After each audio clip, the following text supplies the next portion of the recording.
Тед, зараз 14:30, і ви будете страчені завтра о 7 ранку, якщо не отримаєте ще одне відстрочення. Які думки відвідували вас ці останні декілька днів? Не хочу вас дурити. Я не можу сказати, що все під контролем, або що я змирився, тому що це не так. Для запису, ви винуваті у вбивстві багатьох жінок і дівчат. Так, це правда. Тед, як це відбувалося? Давайте повернемося в минуле. Які першопричини вашої поведінки, яку ми побачили? Стільки горя, стільки сліз і болі для багатьох людей. Де це почалося? Коли настав цей момент?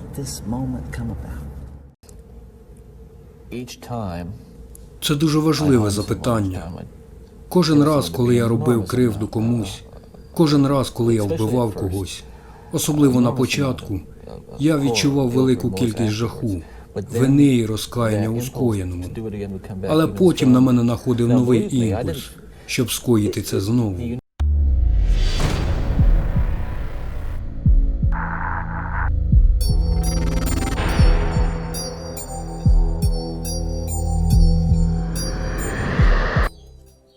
Теодор Роберт Коуелл народився 24 листопада 1946 року в будинку одиноких матерів Елізабет Лун у Вермонті.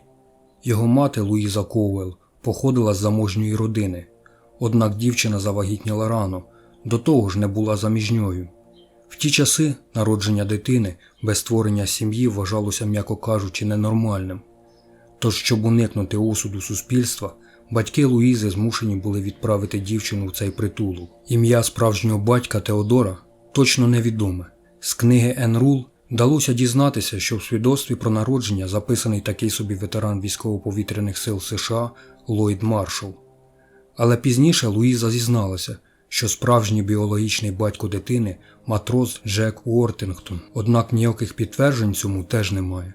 Зрештою, батька Теодор так і не побачить ніколи в своєму житті. Деякі сусіди та родичі припускали, що дитина могла народитися в результаті інцесту. Мабуть, саме через такі плітки родина дівчини відправила її народжувати подалі від сторонніх очей. Після народження дитини дівчина повернулася додому. Перші 3 роки Теодор проживав у філадельфійському районі Роксборо. Дідусь і бабуся виховували дитину як свого сина. Свою матір хлопець вважав сестрою, аж до тих пір, коли вже будучи дорослим, випадково знайшов свідоцтво про народження. Банді все життя ображався на свою матір за те, що вона ніколи не розмовляла з ним про його справжнього батька. У віці 4 років Тед і його мати переїхали в Такому, штат Вашингтон. Через рік після переїзду Луїза закохалася у військового кухаря на ім'я Джонні Калпепер Банді. У травні 1951 року пара одружилася, і Джонні офіційно усиновив Теда.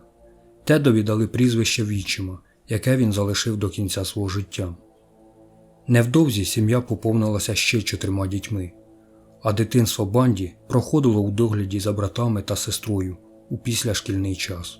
Відчим Теда намагався налагодити зв'язок з хлопцем, залучав його до походів, їздив з ним рибалити, однак спроби Джонні були безуспішними. Тед залишився емоційно відірваним від свого відчима. У школі Тед був страшенно сором'язливим, сумнівався в собі та відчував дискомфорт у соціальних ситуаціях. Його часто дражнили та робили з нього жертву жартів. Через це хлопець постійно відчував страх та сумнів.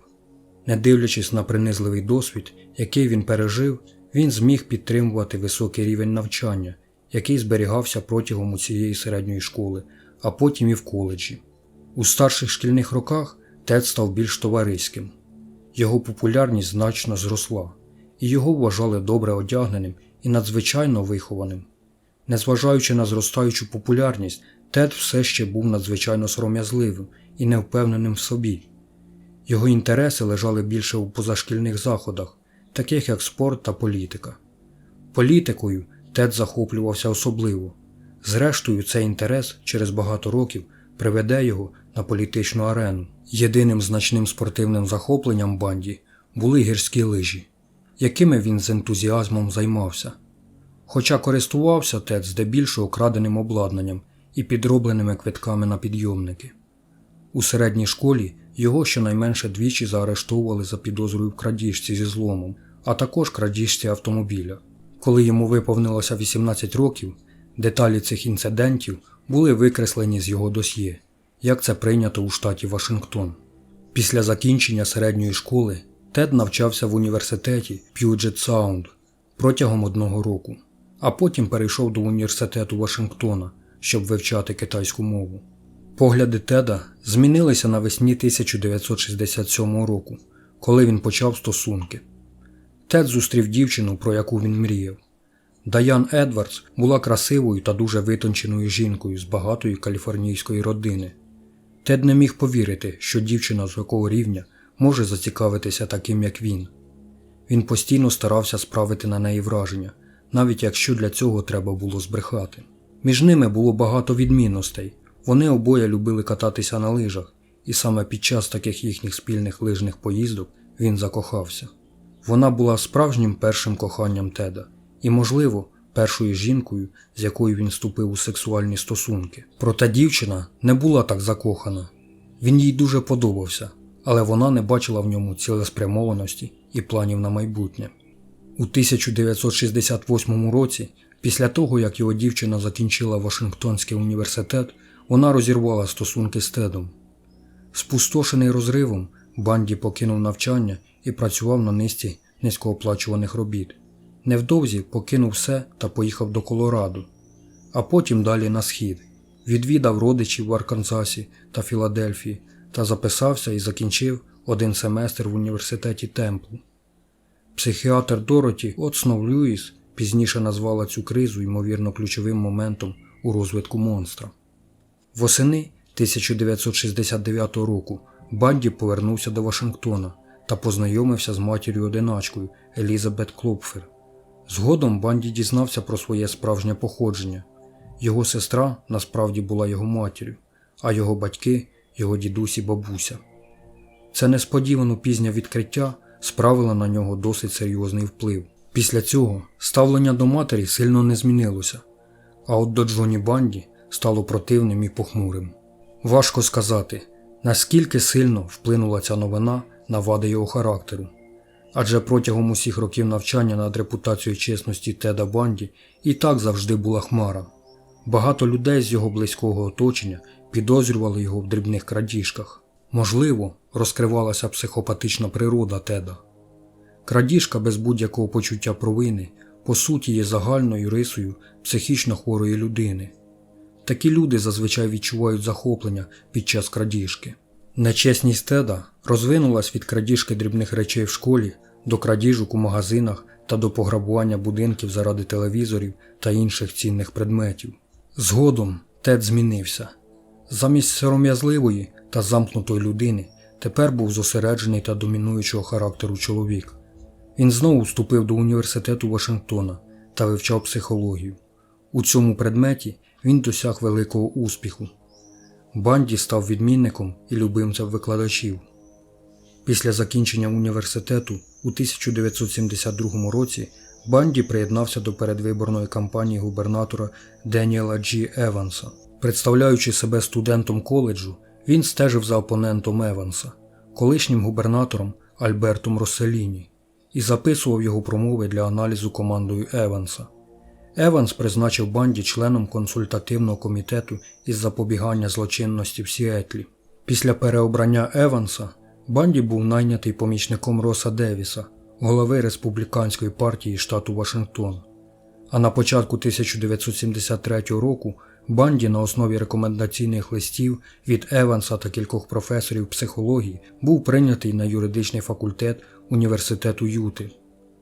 Загалом життя Теда з 1969 року почала змінюватися на краще. Він став більш впевненим, з великими надіями на своє майбутнє.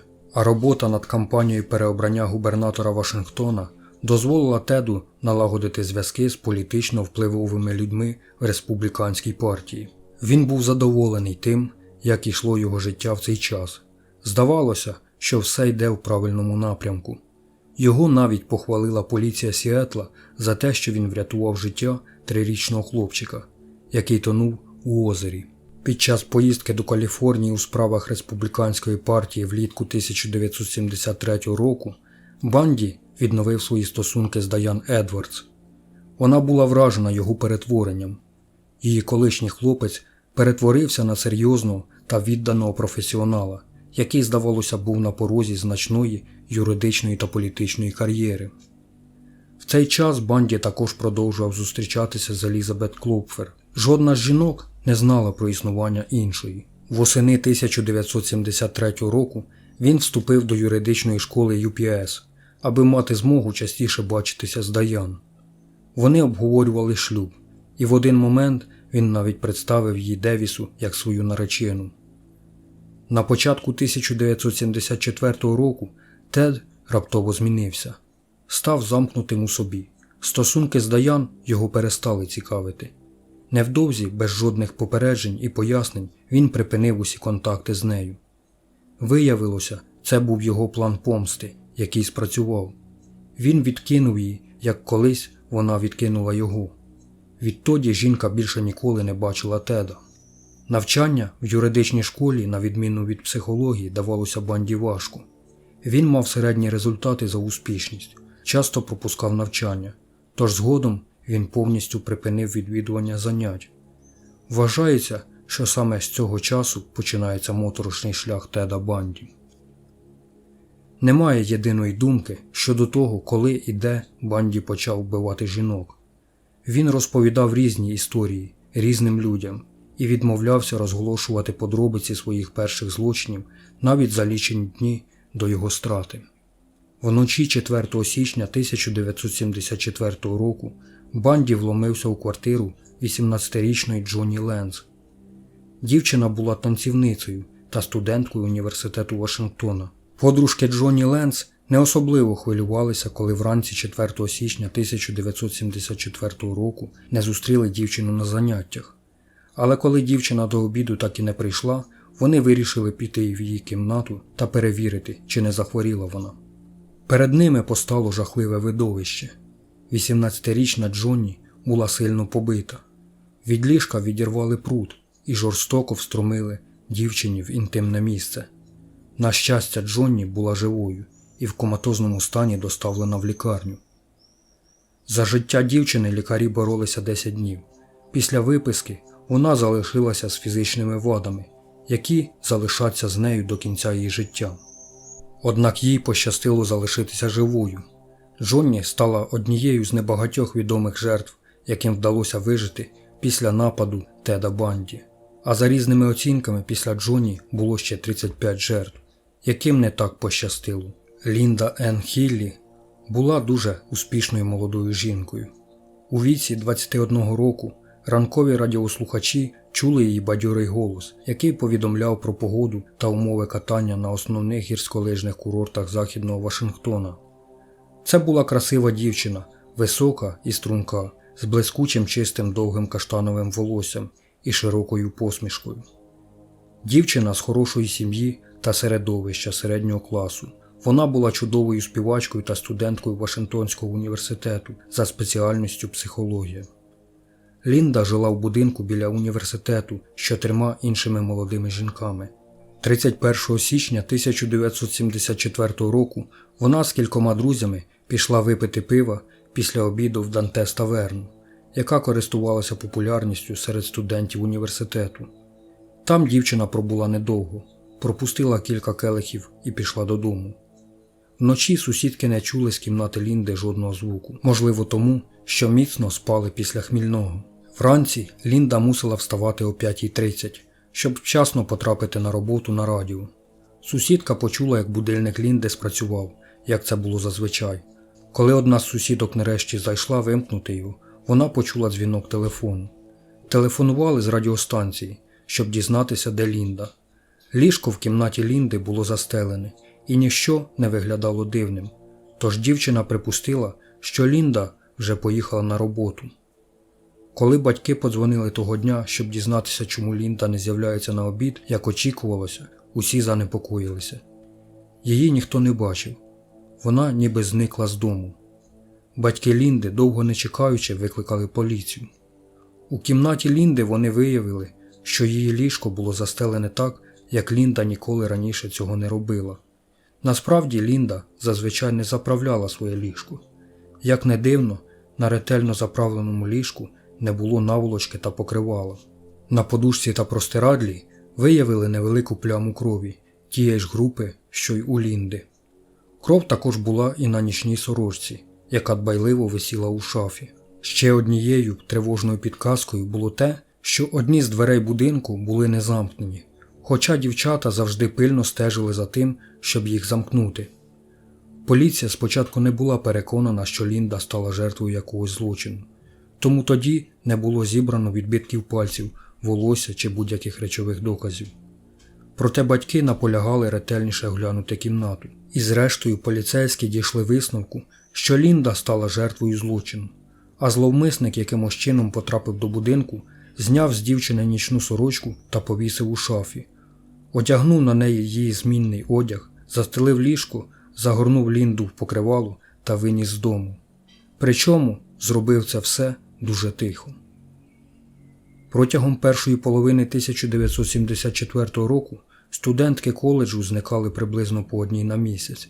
12 березня Донна Гейл Менсон, 19-річна студентка державного коледжу Евенгрін в Олімпії, вийшла зі свого гуртожитку, щоб відвідати джазовий концерт у кампусі, але по дорозі зникла. 17 квітня 18-річна Сьюзан Елейн Ранкур зникла, коли йшла до гуртожитку після вечірньої зустрічі радників у Центральному коледжі штату Вашингтон в Еленсбурзі. Це за 175 кілометрів на південний схід від Сіетла. 6 травня 20-річна Роберта Кетлін Паркс вийшла зі свого гуртожитку в університеті штату Орегон в Корваллісі, що за 420 кілометрів на південь від Сіетла, щоб випити кави з друзями в Меморіал Юніон. Але з того часу її ніхто не бачив. Слідчі Сіетла та округу Кінг були дедалі більше стурбовані, оскільки на місцях зникнень не було жодних істотних речових доказів, а зниклі жінки мали мало спільного, крім схожої зовнішності. Молоді, привабливі, білі студентки з коледжу з довгим прямим волоссям з проділом посередині. 1 червня 22-річна Бренда Керол Бол зникла після того, як вийшла з Флейм Таверн у Бур'єні, поблизу міжнародного аеропорту Сіетл-Такома. Востаннє її бачили на парковці, коли вона розмовляла з шатенкою з перев'язаною рукою. Студентка університету Вашингтон Джеорган Хокінс зникла, коли поверталася ввечері яскраво освітленою алеєю від гуртожитку свого хлопця до будинку жіночого клубу. Наступного ранку троє детективів відділу вбивств Сіетла та криміналіст пролізли весь провулок на колінах, шукаючи хоч якийсь доказ, але так нічого й не знайшли. Варто зазначити, що Банді, навчаючись на юриста, знав всі тонкощі розслідування і вміло користувався своїми знаннями, аби не залишати жодного речового доказу. Пізніше на допитах він розповів, що заманив дівчину до своєї машини і наніс удар металевим ломом. Надягнувши на неї наручники, він відвіз її до Ісаакуа, передмістя Сіетла, де задушив її та провів всю ніч з її тілом. А потім повернувся на провулок і буквально перед приходом слідчих знайшов і зібрав сережки Хокінс та один з її черевиків. Це був настільки нахабний вчинок, що він дивує поліцію навіть сьогодні. Після цього, як сказав Банді, він ще тричі відвідував труп Джеорган Хокінс. Скрізь, де поліція опитувала ймовірних свідків, детективи чули про дивного чоловіка, якого бачили з гіпсом на руці. Іншого разу того ж чоловіка бачили з гіпсом на нозі. Повідомлення про зниклих безвісти жінок з'явилися в газетах і на телебаченні по всьому Вашингтону та Орегону. Серед населення ширилася паніка та страх. Молоді жінки перестали їздити автостопом. Тиск на правоохоронні органи посилювався, але через брак речових доказів серйозних досягнень не було. У серпні 1974 року у парку штату озеро Самаміш у Вашингтоні було знайдено останки деяких раніше зниклих безвісти дівчат. Примітно, що поліція змогла ідентифікувати 2 тіла, враховуючи те, що залишилося пасма різного кольору волосся, 5 стегнових кісток, пару черепів і щелепну кістку. Ідентифікованими були Джаніс От і Деніс Насланд, які зникли в один і той же день, 14 липня. Останнім, хто бачив 23-річну Деніс От, була пара, яка помітила, що на пікніку неподалік до молодої дівчини підходив красивий чоловік. Вони навіть почули частину розмови між Деніс і чоловіком, який назвався іменем Тед. Йому нібито потрібно було завантажити човен на машину, оскільки його рука була у гіпсі. Він попросив дівчину про допомогу, і вона охоче погодилася. 18-річна Деніс Мері Наслунд проводила день зі своїм хлопцем і друзями. В один момент дівчина пішла до туалету у парку, але звідти не повернулася. Проходячи повз юнаки, навіть не допомогли, коли Деніс тягла важку річ до автомобіля. Зрештою, цей акт доброти коштував їй життя. Того дня чоловік, який носив гіпс і просив допомоги з човном, запитував про допомогу ще 3 жінок, але вони відмовилися йому допомагати.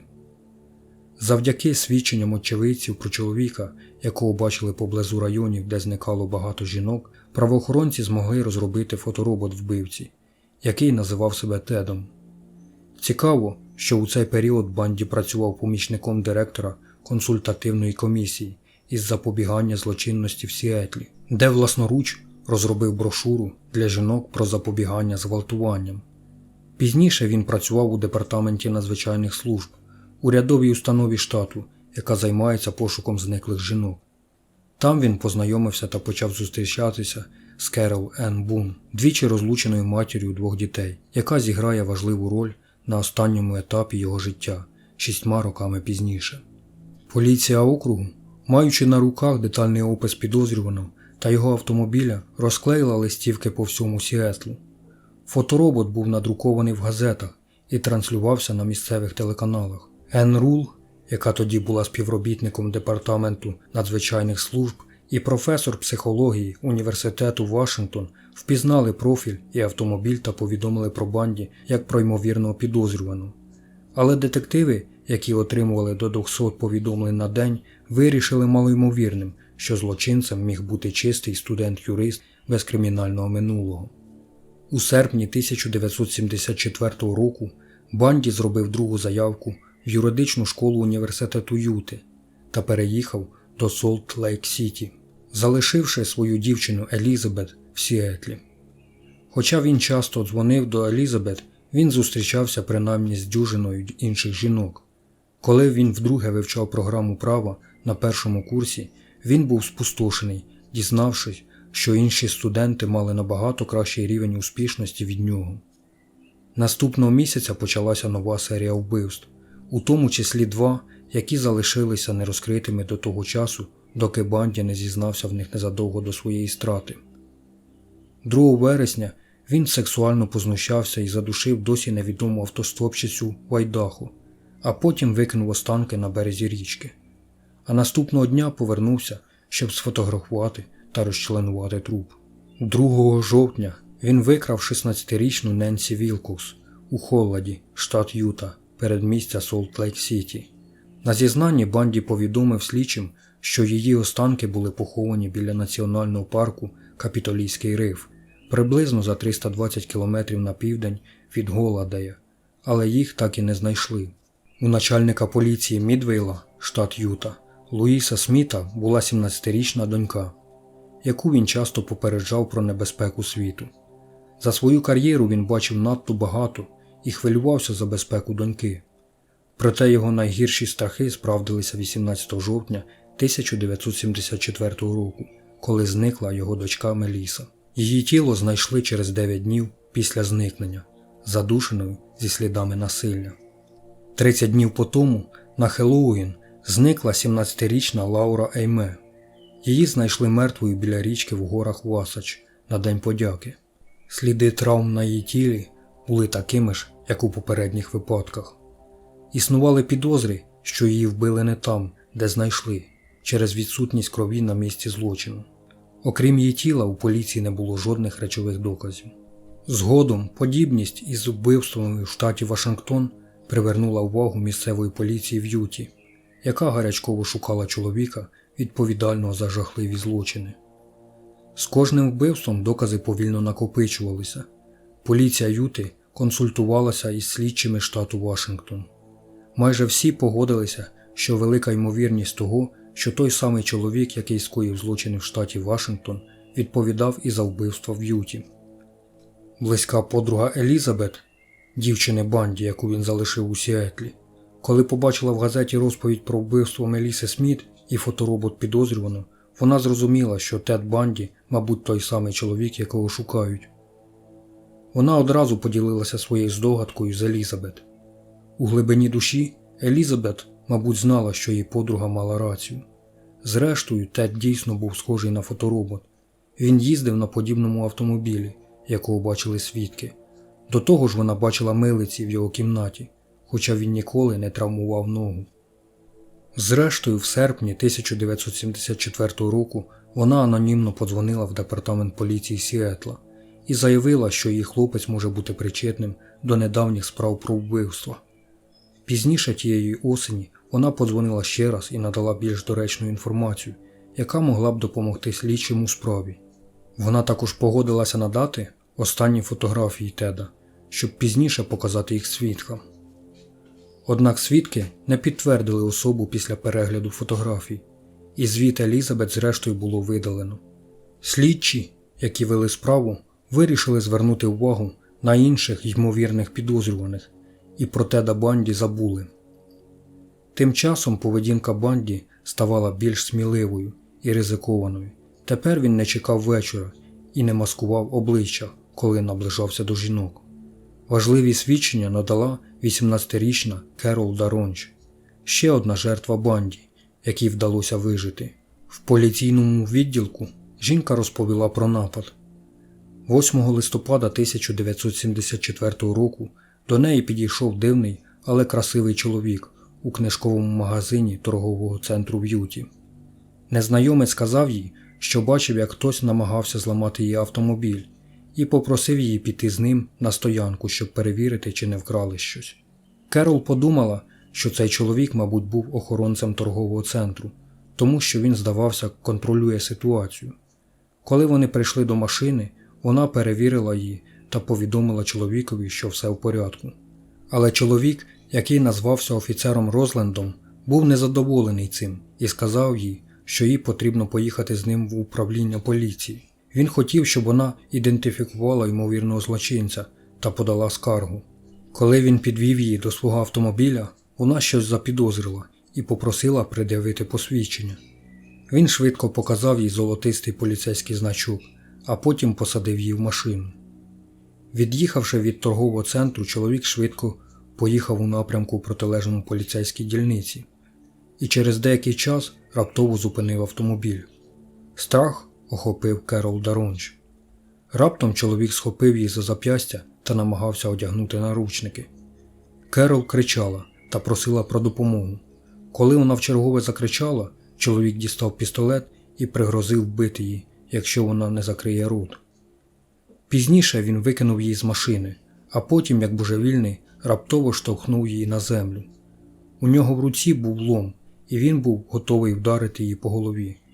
Але охоплена жахом жінка вдарила його поміж ніг і змогла вирватися. Добігши до дороги, вона привернула увагу пари, що проїжджала повз. Вони зупинилися, і Керол несамовито заскочила до їхньої машини. Вона істерично плакала і сказала їм, що чоловік намагався її вбити. Ця пара й відвезла її до поліції. Ридаючи, з наручниками, вона розповіла поліції, що зробив один із їхніх співробітників. Але там не працювала людина з прізвищем Розленд. Поліція була негайно направлена на місце, де лише годину тому Керол Даронч боролася за своє життя, але божевільного давно не було.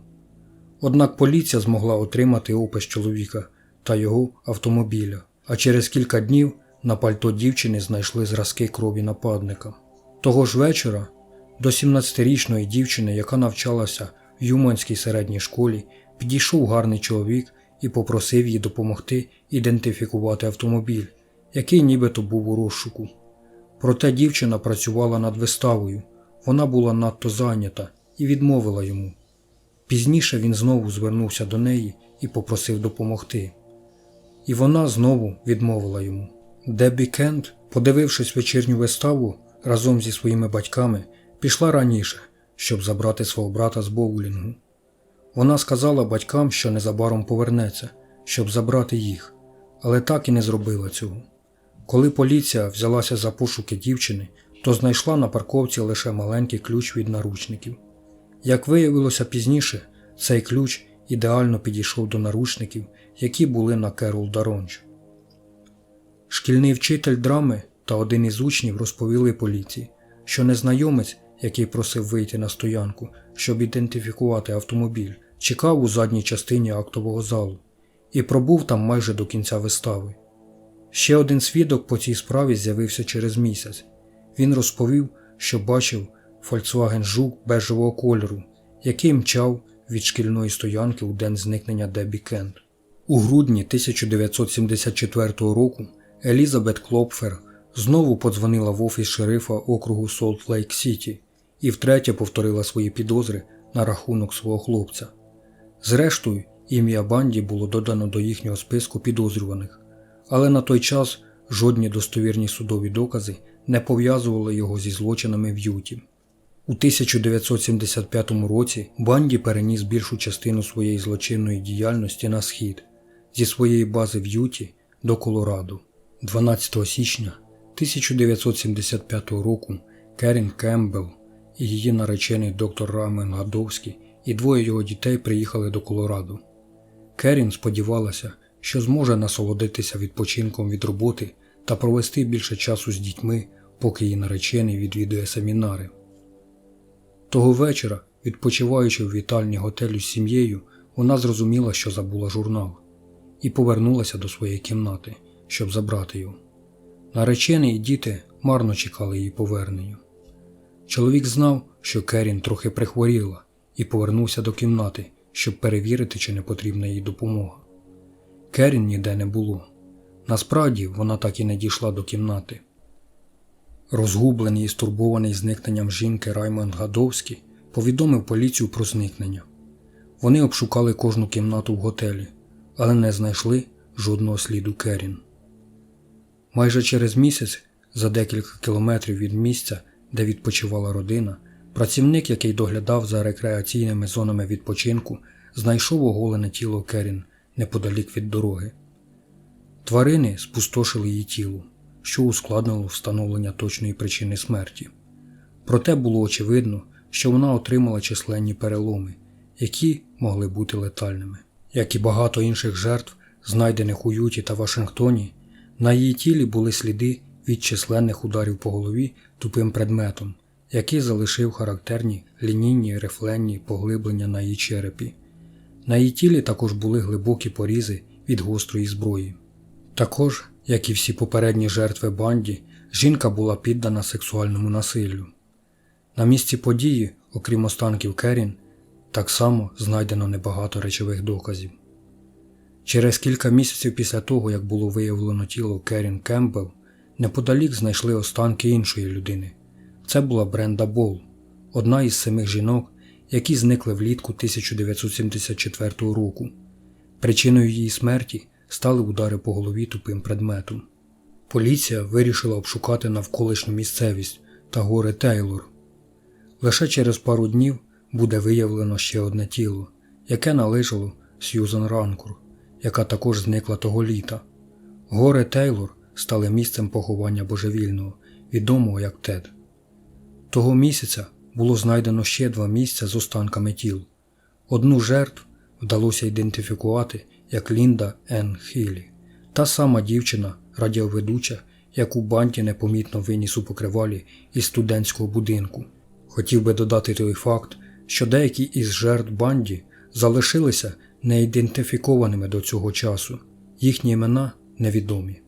15 березня 1975 року зникла 26-річна Джулі Каннінгем, коли йшла на вечерю до друга. Про цей злочин Банді також розповідав слідчим під час допиту. З його слів, він підійшов до жінки на милицях і попросив її допомогти віднести його лижні черевики до автомобіля, де наніс удар та одягнув наручники. Перш ніж вчинити вбивство, він від'їхав з непритомним тілом жінки 140 кілометрів на захід від штату. Після скоєння своїх мерзенних дій відвіз і покинув тіло на місце, де її випадково знайшли. Але додав, що через кілька тижнів він знову повертався до місця, де було тіло, і спеціально для цього подолав 6-годинну поїздку із Солт-Лейк-Сіті. 25-річна Деніс Лін Оліверсон зникла 6 квітня біля кордону між штатами Юта та Колорадо в Гранд-Джакшн, коли їхала на велосипеді до будинку своїх батьків. Її велосипед та сандалі були знайдені під залізничним мостом. Декілька жертв цього душогуба були ще зовсім дітьми. 6 травня Банді заманив до свого автомобіля 12-річну Лінет Доун Калвер, а 28 червня 15-річну Сьюзан Кертіс. Вбивство Сьюзан стало одним із останніх зізнань Банді, записаним на плівку за кілька годин до того, як він увійшов у камеру страти. Тіла 6 жертв, включаючи Сьюзан Кертіс, так і не були знайдені. Тим часом поліція продовжувала активно, але безуспішно шукати вбивцю. Ще 5 жінок були знайдені мертвими в Колорадо за схожих обставин. На жаль, вони не останні стали жертвами вбивства Теда. 16 серпня 1975 року сержант Боб Гайворд патрулював територію в передмісті Солт-Лейк-Сіті, коли помітив підозрілий світло-коричневий Volkswagen, що проїжджав повз нього. Він добре знав околиці та майже всіх мешканців, які там жили, і не міг пригадати, щоб бачив там раніше коричневий Volkswagen. До того ж, це було на світанку. Коли офіцер увімкнув фари, щоб краще побачити номер, водій Жука вимкнув фари та почав набирати швидкість. Сержант Гайворд негайно почав переслідувати автомобіль. Жук проїхав декілька кілометрів, перш ніж зрештою зупинитися на заправній станції. Гейворд зупинився позаду нерозсудливого водія та спостерігав, як той вийшов із свого автомобіля та підійшов до поліцейської машини. Гейворд попросив молодого чоловіка документи. Коли Теодор Банді передав своє посвідчення водія, під'їхали ще 2 поліцейських. Сержант Гейворд звернув увагу, що в автомобілі Банді відсутнє пасажирське сидіння. Із зростаючою підозрою та з дозволу Банді 3 офіцерів оглянули автомобіль. Всередині знайшли лом, лижну маску, мотузку, наручники, дріт та льодоруб. Побачивши ці предмети, офіцери запідозрили Теодора Роберта Банді в крадіжці зі зломом. Тож одразу він був заарештований та доставлений у відділок поліції. У відділку Банді пояснив, що лижна маска була потрібна йому, бо він займається лижним спортом. Наручники він знайшов у смітнику, а решта були звичайними предметами побуту. Проте детектив Джері Томпсон пам'ятав подібного підозрюваного та опис автомобіля з моменту викрадення однієї із жінок, яке сталося в листопаді 1974 року. А особливо він запам'ятав ім'я, яким представлявся тоді підозрюваний, тож його вирішили перевірити уважніше. Під час обшуку в квартирі Банді поліція знайшла путівник гірськолижних курортів Колорадо з галочкою біля готелю та брошуру, яка рекламувала виставу В'юменської середньої школи, де зникла Дебі Кент. У поліції не було достатньо доказів для затримання Банді, тому його відпустили під підписку про невиїзд. Пізніше Банді сказав, що при обшуці правоохоронці пропустили приховану колекцію поляроїдних фотографій його жертв, яку він знищив після звільнення. Поліція Солт-Лейк-Сіті поставила під будинок Банді цілодобове спостереження. Тим часом почала шукати зв'язки між ним і чоловіком, який нападав на жінок. Незважаючи на це, Тед неодноразово заявляв про свою невинуватість, але поліція була майже впевнена, що знайшла підозрюваного. Незабаром після того, як на Банді вказали свідки, слідчі розпочали повномасштабне розслідування людини, яку знали як Теодора Роберта Банді. Детектив Джері Томпсон з 2 іншими детективами вирішили полетіти до Сіетла, щоб опитати Елізабет Кепфер. Слідчі звернулися до Елізабет, щоб отримати будь-яку інформацію, яку вона могла надати про Теда. Вони вважали, що Елізабет швидше за все буде володіти ключем до інформації про місцезнаходження, звички та характер Банді. Те, що дізналися слідчі, згодом допоможе зв'язати Теда Банді із жертвами вбивства. 16 вересня 1975 року Елізабет викликали в будівлю відділку боротьби з тяжкими злочинами поліції округу Кінг у штаті Вашингтон і допитали детективи Джері Томпсон, Деніс Кауч та Айра Білл. Елізабет була помітно напружена та нервова, але готова надати поліції будь-яку інформацію, необхідну для вирішення справи.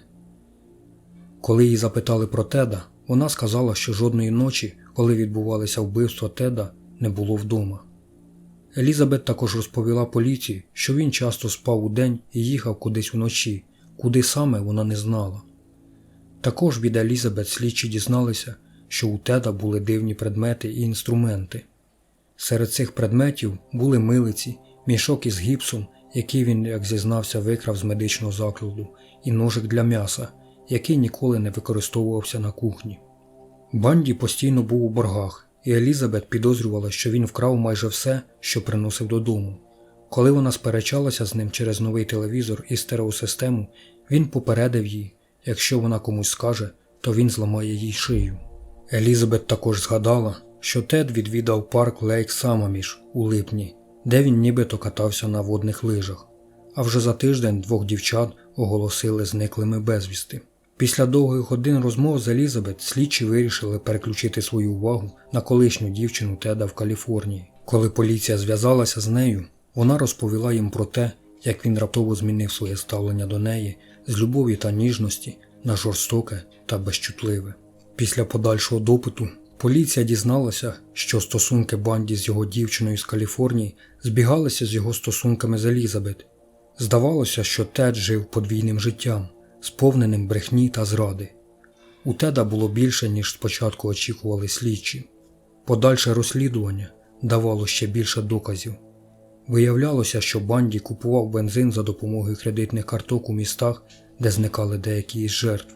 Крім того, друг бачив його з рукою в гіпсі, хоча не було жодних записів про те, щоб у нього була зламана рука. Докази проти Банді накопичувалися, але він все ще продовжував заявляти про свою невинуватість. 23 лютого 1976 року Тед постав перед судом за викрадення Керол Даронч. Банді спокійно сидів у залі суду, упевнений, що його визнають невинним у висунутих проти нього звинуваченнях. Він вважав, що немає вагомих доказів, щоб засудити його, але він помилявся. Коли в Керол Даронч запитали, чи змогла б вона впізнати особу, яка напала на неї, вона почала плакати та, піднявши руку, показала на чоловіка, який назвав себе офіцером Розлендом. Люди в залі суду звернули увагу на Теда Банді, який холодно витріщився на Даронч.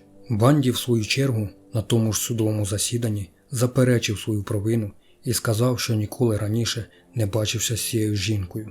Суддя провів вихідні, розглядаючи справу перед тим, як винести вирок, і через 2 дні оголосив рішення, визнавши Банді винним у викраденні людини при обтяжуючих обставинах та призначив покарання у вигляді позбавлення волі на строк від 1 до 15 років з можливістю умовно дострокового звільнення.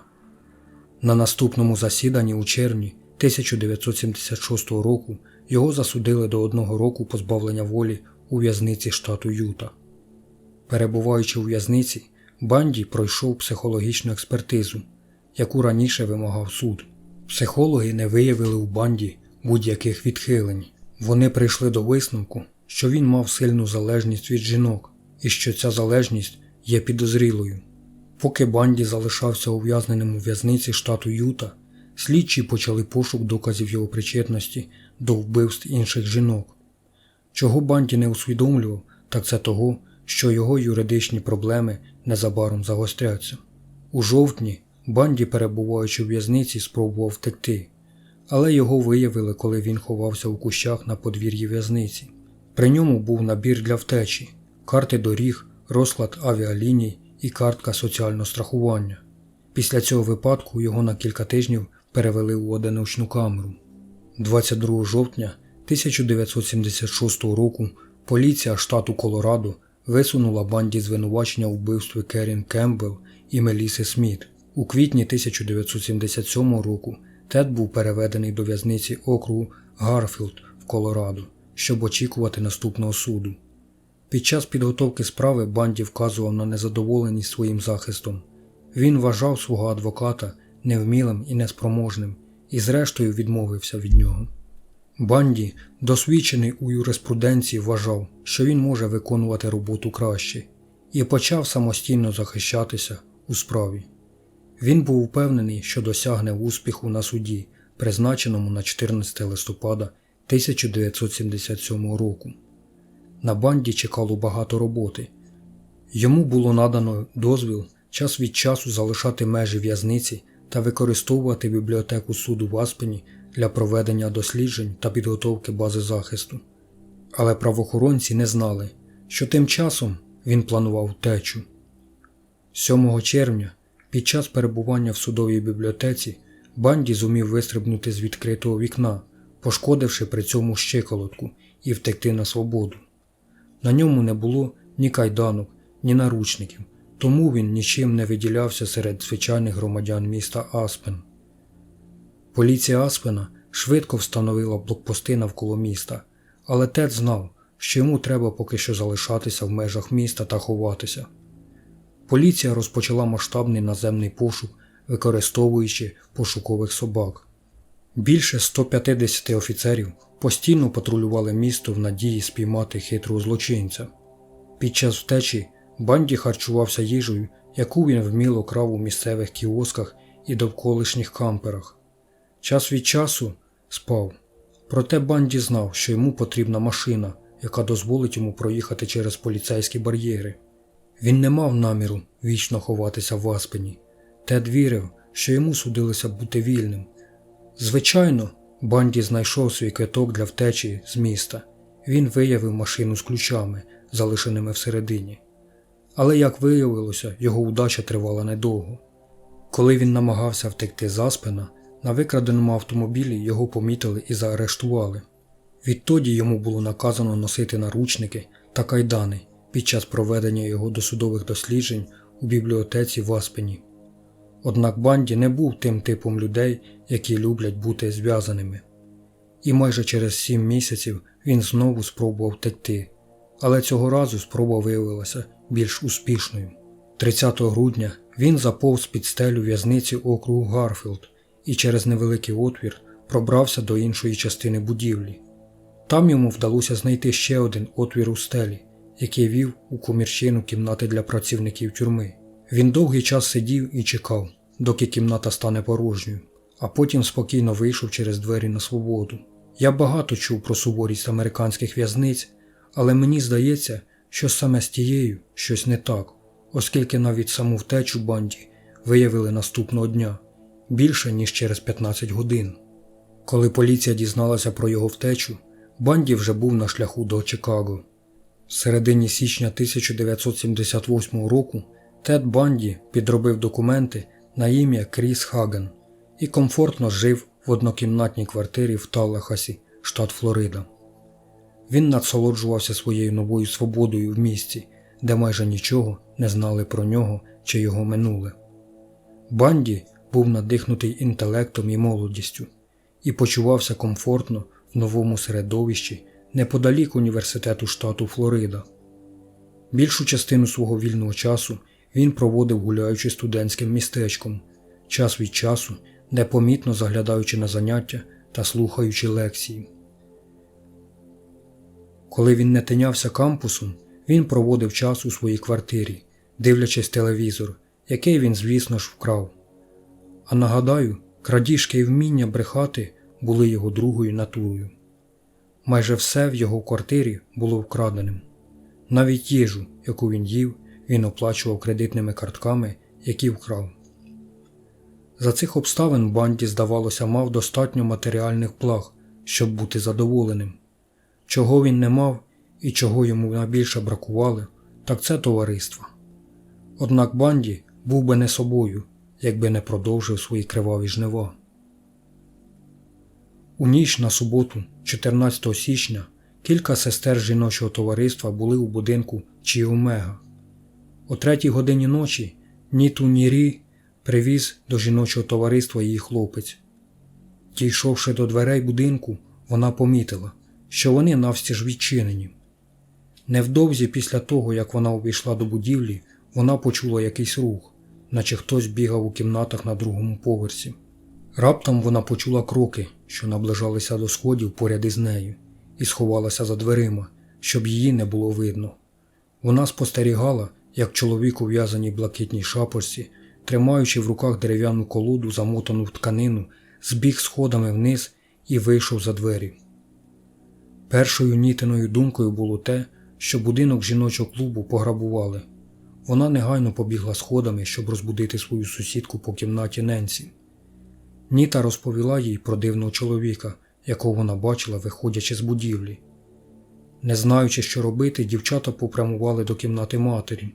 Перш ніж вони змогли дійти до її кімнати, вони побачили іншу сусідку по кімнаті. Карен ішла, хитаючись коридором. Вся її голова була залита кров'ю. Поки Ненсі намагалася допомогти Карен, Ніта розбудила господиню, і вони вдвох пішли перевірити іншу сусідку по кімнаті. Вони знайшли Кеті в її кімнаті живою, але в жахливому стані. Вона також була вся в крові, яка сочилася з відкритих ран на її голові. В істериці Ненсі підбігла до телефону та набрала поліцію. Пізніше поліція знайшла 2 дівчат мертвими у своїх кімнатах, які лежали у своїх ліжках. Ліза Леві була першою дівчиною, яку поліцейські знайшли мертвою. Патологоанатоми, які пізніше провели її розтин, виявили, що її били по голові колодою, сексуально познущались та задушили. Після подальшого огляду вони виявили сліди укусів на її сідницях і на одному із її сосків. Фактично, сосок Лізи був настільки сильно покусаний, що він був майже відірваний. Посмертні звіти про Маргарет Боуман, іншу дівчину, яку знайшли мертвою, показали, що вона зазнала подібних смертельних травм, хоча вона не зазнавала сексуального насильства і на ній не було слідів укусів. Її задушили колготками, які пізніше знайшли на місці розтин. Її також били по голові, але так сильно, що її череп був розколотий, а частина мозку була оголена. Ні вона, ні Ліза Леві не виявили ознак боротьби, тобто перші удари наносилися, коли вони ще спали. Слідчі, які опитали тих, хто вижив, нічого не дізналися. Жодна з дівчат не чула нічого тієї фатальної ночі. Єдиним свідком була Ніта Нірі, яка бачила вбивцю, коли він тікав. Однак тієї ночі нападник не від'їхав далеко, перш ніж забрати ще одне життя. Майже в кілометрі від Чіомега Хаус молоду жінку розбудив гучний стукіт, який вона почула із сусідньої квартири. Вона здивувалася, що можна робити о 4 годині ранку, щоб так шуміти. Оскільки стукіт продовжувався, а жінка не могла заснути, вона розбудила свого сусіда по кімнаті. Прислухаючись, вони почули стогін із сусідньої квартири. Почувши це, вони вирішили викликати поліцію. Поліція приїхала швидко. Зрештою, вони були лише за декілька кварталів у будинку Чіомега і доглядали за місцем злочину. Коли правоохоронці увійшли в квартиру Шеріл Томас і пройшли до її спальні, то знайшли її сидячою на ліжку. Вона все ще була в свідомості і напівгола, але їй пощастило залишитися живою. Поліцейські знайшли маску злочинця, що лежала на її ліжку. Ця маска була ідентична тій, яку знайшли у автомобілі Теда Банді, коли його заарештовували в штаті Юта в серпні 1975 року. В масці було волосся нападника. На місці злочину були знайдені відбитки пальців. Також слідчі мали зразки крові та сперми, відбитки зубів від укусів і свідчення очевидця Ніти Нірі. 9 лютого 1978 року поліція Солт-Лейк-Сіті отримала телефонний дзвінок від зляканих батьків 12-річної Кімберлі Ліч. Вони були в істериці і сказали, що того дня зникла їхня донька. Поліція одразу розпочала масштабні пошуки зниклої дівчини, Тіло Кімберлі знайшли через 8 тижнів. За кілька днів до зникнення Кімберлі Ліч незнайомий чоловік на білому фургоні зупинився біля 14-річної дівчинки, яка чекала, поки забере її брат. Чоловік назвався Річардом Бертоном, сказав, що він з пожежної частини. Дівчинці здалося дивним те, що пожежний був у картатих штанах і темно-синій куртці. Вона почала почуватися некомфортно, адже батько, який був начальником детективів поліції Джексонвілля, неодноразово попереджав про небезпеку розмов з незнайомцями. Вона відчула полегшення, коли під'їхав її старший брат, який посадив сестру до свого автомобіля та записав номерний знак з фургона. Почувши про незнайомця на білому фургоні та про дивну розмову з його дочкою, детектив наказав перевірити номерний знак. Він дізнався, що автомобіль належить людині на ім'я Рендал Рейген, і вирішив навідати його. Рейген повідомив детективу, що з його автомобіля нещодавно вкрали номери і що йому вже видали нові. Пізніше детектив дізнався, що фургон, який бачили його діти, також був викрадений. Він усвідомив, наскільки близько був до втрати власної дочки, коли зі стопки фотографій у поліцейському відділку вона вказала на Теда Банді. Давно покинутий фургон знайшли пізніше. Банді тим часом вирушив до Пенсаколи, штат Флорида, на новому викраденому автомобілі. Цього разу йому вдалося знайти транспортний засіб, яким було зручніше керувати. Це був його улюблений жук. 15 лютого офіцер Девід Лі патрулював район у західній Пенсаколі. Близько 1-ї години ночі він побачив помаранчевий Volkswagen. Він добре знав місцевість і більшість мешканців, але ніколи раніше не бачив цього автомобіля. Офіцер Лі вирішив перевірити номерні знаки та незабаром виявив, що він числиться у розшуці. Увімкнувши фари, офіцер почав слідувати за підозрілим автомобілем. Так само, як це сталося в Юті кілька років тому, Банді почав тікати. Але раптом Банді зупинився. Офіцер Лі наказав йому вийти з машини та лягти на землю, поклавши руки перед собою. На подив Лі, коли він почав надягати Банді наручники, той перевернувся і почав битися з офіцером. Банді вдалося звільнитися і втекти. Щойно він це зробив, Лі вистрілив у нього зі зброї. Банді впав на землю, вдаючи поранення. Коли офіцер наблизився до нього, Банді знову напав. Однак, на щастя, офіцер зміг його здолати і одягнув наручники. Коли Лі посадив підозрюваного до свого автомобіля, то почув, як Банді сказав йому: «Краще б ти мене вбив». Офіцер навіть не здогадувався, що щойно він заарештував одного з 10 найбільш розшукуваних утікачів ФБР. Протягом кількох місяців після арешту Банді слідчим вдалося зібрати докази для використання їх в суді. Судово-медичні експертизи, проведені на фургоні, яким керував Банді під час вбивств, виявили волокна матеріалу, які походять з одягу Банді. Також в автомобілі на килимі знайшли зразки крові з групою, яку мала Кімберлі Ліч. Ще одним доказом були відбитки взуття Теда в ґрунті поруч із місцем, де була знайдена Кімберлі. Нарешті поліція була впевнена в доказах та інформації, яку вони мали. 31 липня 1978 року Теду Банді було пред'явлено звинувачення у вбивстві Кімберлі Ліч. Незабаром після цього його також звинуватили у вбивствах у будинку Чі Омега. Тед Банді, маючи юридичну освіту, добре знав, що за всі злочини йому загрожує смертна кара. Тож до останнього заявляв, що він не винен у вбивствах. Згодом Теодор Роберт Банді зіткнувся з 2 судами за вбивство. Обидва з інтервалом у 3 роки. Його перше судове засідання було призначено на 25 червня 1979 року у Майамі, Флорида. Судова справа була зосереджена на жорстоких нападах на сестер жіночого клубу Чі Омега. Другий суд мав відбутися в січні 1980 року в Орландо, штат Флорида, де Теда мали судити за вбивство Кімберлі Ліч. Обидва судові процеси завершилися для Теда Банді несприятливими результатами. Однак саме справа про вбивство у будинку Чі Омеги назавжди вирішила його долю. Відкриття судового процесу у справі про вбивство у Чі Омега викликало величезний інтерес громадськості та ажіотаж у ЗМІ.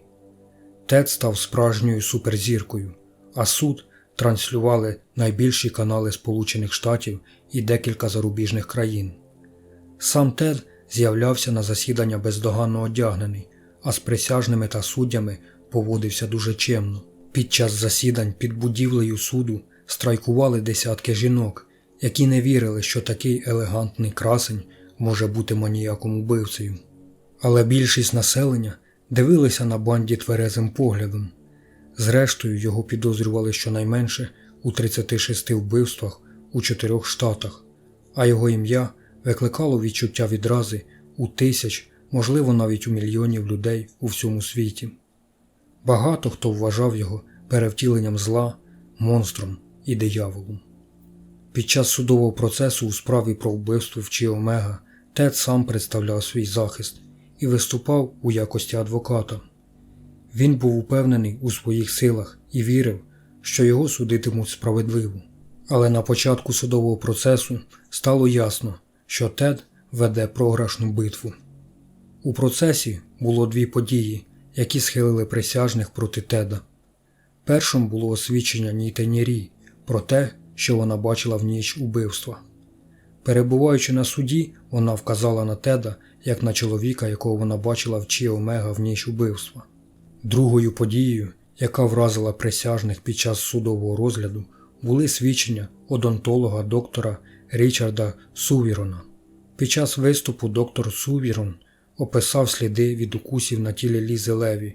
Під час його розмови присяжним показали повномасштабні фотографії слідів укусів, зроблені в ніч убивства. Лікар вказав на унікальність вм'ятин, залишених на жертві, і порівняв їх із повномасштабними знімками зубів Теда.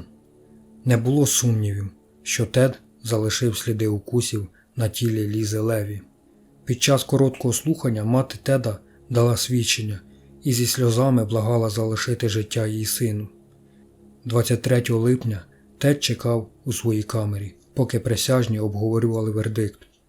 Через майже 7 годин вони повернулися до зали суду із вироком. За всіма пунктами вбивства Тед був визнаний винним. У штаті Флорида прийнято проводити окремий судовий розгляд. Вирок Теду було винесено через тиждень, 30 липня, перед тими ж присяжними, які визнали його винним. Теду також дали можливість звернутися до суду та спростувати рекомендацію прокуратури щодо смертної кари. Тед заявив про свою невинуватість, стверджуючи, що упереджене ставлення ЗМІ стало причиною його нібито спотвореної інформації. Він також сказав, що весь процес і вирок були нічим іншим, як фарсом. Після заяви Теда суддя Ковард, який головував на обох процесах, виніс остаточне рішення. Він підтвердив рекомендацію і двічі виніс вирок. Смертна кара за вбивство Маргарет Боумен. І ще один ідентичний вирок за вбивство Лізи Леві. Після численних затримок другий судовий процес розпочався в Орландо, штат Флорида, в будівлі суду округу Оранж 7 січня 1980 року. Цього разу Тед вирішив не представляти себе сам, натомість передавши відповідальність адвокатам Джуліусу Африкано та Лін Томпсон. Їхня стратегія полягала в тому, щоб не визнавати себе винним. На відміну від попередніх слухань, Тед дедалі більше хвилювався протягом судового процесу. В якийсь момент він навіть втратив контроль і підвівся, кричачи на свідка, з яким не погоджувався. Тед усвідомив, що вже програв війну, і ця судова битва не мала великого значення для визначення його долі. 7 лютого, після неповних 7 годин наради, присяжні винесли вердикт – винуватий. Одразу після вироку пролунали радість з боку обвинувачення та їхніх прихильників. 9 лютого відбувся ще один судовий процес. Під час засідання Тед шокував присутніх у залі суду. Під час виступу Керол Енн Бун у якості свідка Вони із Тедом обмінялися обітницями. Відповідно до закону Флориди, усної обіцянки під присягою було достатньо, щоб скріпити угоду, тож вони вважалися офіційно одруженими. Незабаром після цього нареченого втретє засудили до страти на електричному стільці. Свій медовий місяць Тед Банді провів на самоті в камері смертників у в'язниці штату Флорида. У жовтні 1981 року Керол Енн Бун народила доньку Роуз і назвала Банді батьком. Виявилося, що попри заборону побачень у в'язниці штату Флорида, де перебував ув'язнений Банді, пара зустрічалася, підкупивши охоронців. Після цього Банді відмовився здаватися і вірив, що в нього все ще є шанс врятувати власне життя. У 1982 році він заручився допомогою нового адвоката та оскаржив вердикт у справі про вбивство у будинку Чіомега у Верховному суді Флориди. Однак його апеляцію зрештою було відхилено. Невдовзі після того, як суд відмовив у новому слуханні, Тед вирішив оскаржити вирок у справі Кімберлі Ліч. У травні 1985 року його прохання знову було відхилено. Однак він продовжував боротися, і в 1986 році він залучив нового адвоката, щоб той допоміг йому уникнути смертної кари. Спочатку дата страти Теда була призначена на 4 березня 1986 року.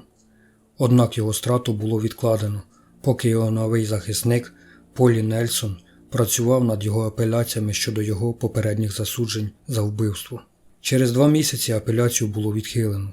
Перед стратою Тед вирішив зізнатися в інших злочинах головному слідчому кримінального відділу генерального прокурора штату Вашингтон доктору Бобу Кеппелу.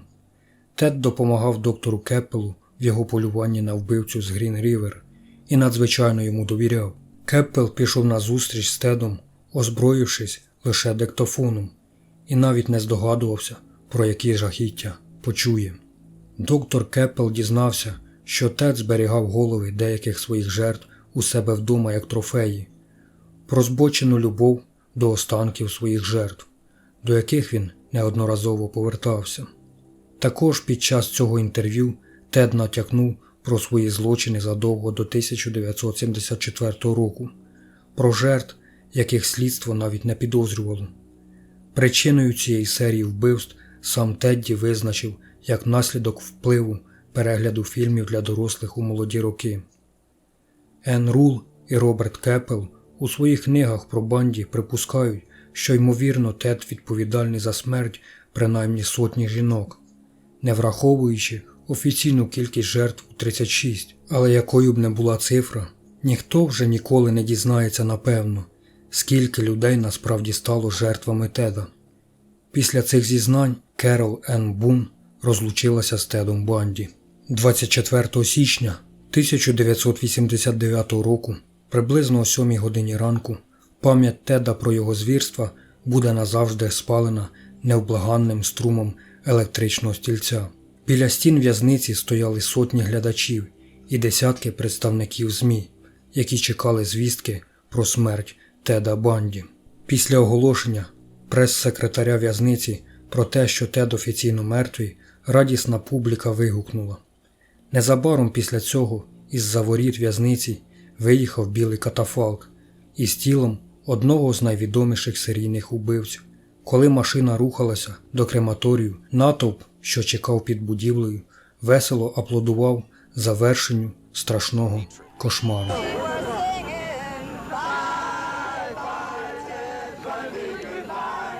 An unprecedented crowd of hundreds started gathering before